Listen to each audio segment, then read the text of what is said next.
Hello everybody and welcome to week 1 video review for our course English as a Medium of Instruction for Academics. It's absolutely fantastic that so many of you have been able to join us from countries all over the world. You come from so many different backgrounds and have so many different teaching experiences, and we're really thrilled that you want to participate with us on this course.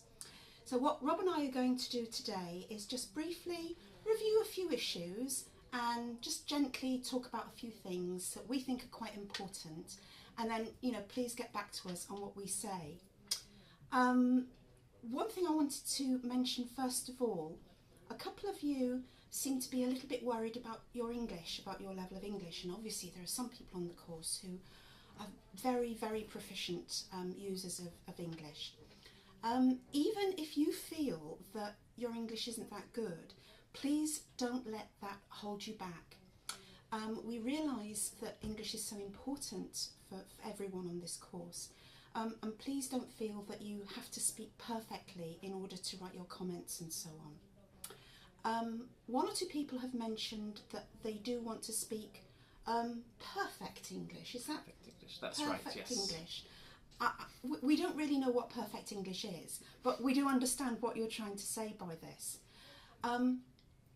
What we want to say is that if you have an examination to take, it might be IELTS or a Cambridge exam or some sort of examination like that, and you have to replicate the English that you see presented to you in your course book, then of course learn that. Learn to put the S on the end of the third person singular in the present tense. Please do that, because you mustn't sabotage your chances of doing well in an examination or getting a job or something like that. What we're saying that in our context, the EMI context, maybe that isn't so important. So we really wanted to make that clear from the start. And of course, by participating in English, then you are giving yourself the opportunity to use English, get more confident, and thereby become more proficient. Anyway, I'll hand over to Rob now for another thought. Thank you, yes. And linking to that, one thing I found really interesting is how accepting people are of the idea of English as a lingua franca, and the idea that communication doesn't have this perfect idea, that native speakers make mistakes when they talk, and that language doesn't follow the patterns that we often teach in grammar books. People are very accepting of this in speech, but there's still this element of this question over writing, especially writing for publication. So we've got a lot of acceptance, actually. Lots of people are liking comments on the course where people are commenting in various styles of English, aren't they? Long comments, short comments, and people seem to be engaging with each other positively without much criticism of language and things like that. But there is still this idea that we can pursue, of why writing specifically in academic contexts still comes with this idea of proper English and styles of English. So again, that's something we'll pursue as the course goes on. Yeah. The other thing I've noticed is that obviously people come from different backgrounds. Some of you are younger, early career teachers, some of you are older, some of you are not even teachers at all. But everybody has something to contribute. And I think whatever stage you are in your journey, on your EMI journey, whether you're at the beginning or whether you're really quite far advanced, there is something to learn from everyone. And lots of the things that we talk about are transferable to other situations. So even if you're not actually teaching in an EMI context at the moment, we hope you can still get some valuable ideas, not just from us, but from everybody else on the course. Yes.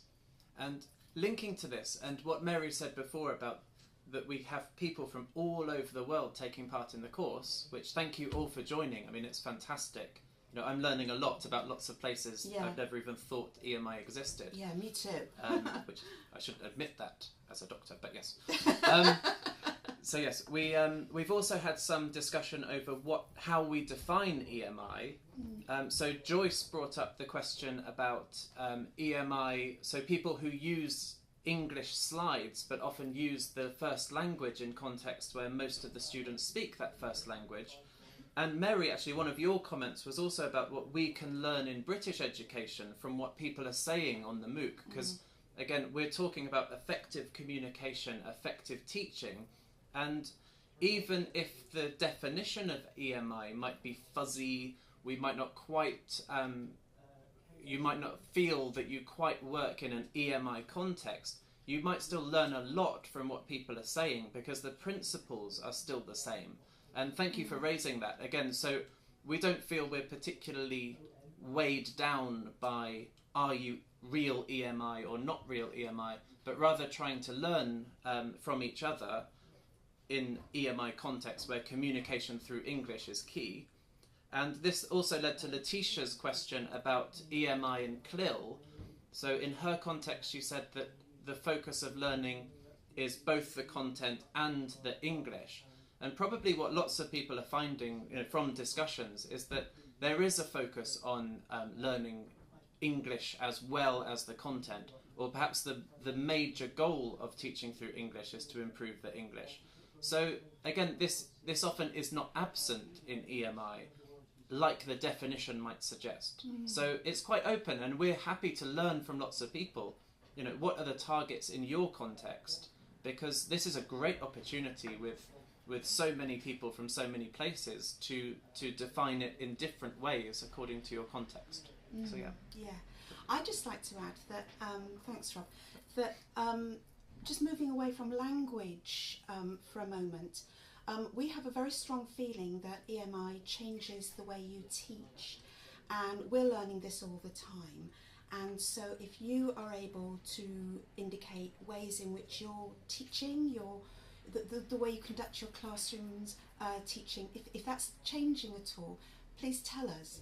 And I think that also that we are all on a journey, and we mustn't be bound too closely to the terminology EMI, CLIL, because in 10 years' time we might be calling it something completely different.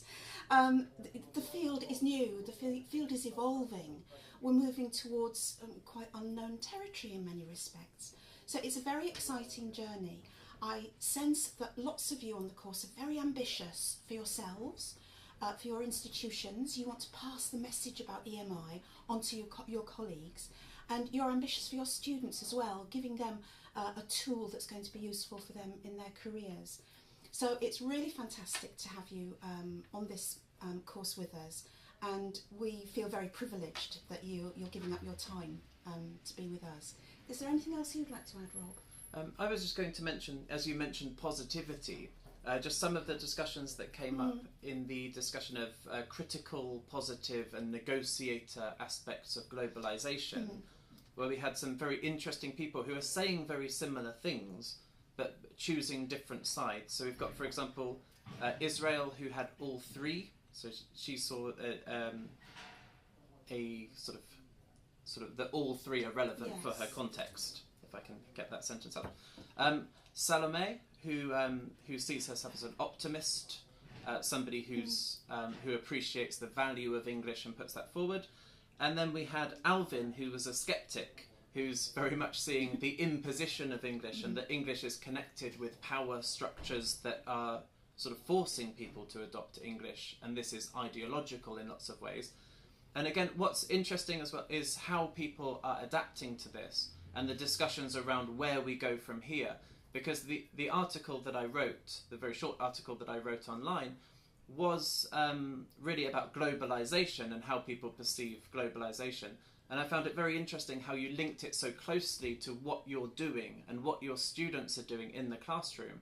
And again, there is an element of you do have to engage positively as an educator who's going to motivate students through the use of English. But at the same time, we have to be critical. We have to recognize that for very good reasons, this might not be popular if it's forced on students, or if they cannot see the value in using English as opposed to their first language. So I think we have to be aware of this. Even within one class, our students, like you, will be from all three mindsets or between different mindsets. So yes, please, please continue that discussion, because I found it fascinating, and I find myself agreeing with people who say very different things. So Yes. that's a good So sign. do I. That's a good sign. Is there anything else you wanted to add, Rob? No, that's fine. Just that I'm very encouraged by the comments that have been posted so far. And again, we have 350 people posting, 1,500 people signed up to the course. So again, so we're really encouraged by that. But again, for people who haven't posted anything yet, we'd really encourage you to do so and to join in these really interesting conversations, and also encouraging people to look back and see who's commented on your posts and who's posted something slightly different from you, and engage in that conversation, because I hope we can learn a lot from each other. I'm sure we can. I'm sure we can. Yeah, I am. So I'm certainly learning a lot. So can we say see you next week? Yes. Thank you so much. See you Bye. next week.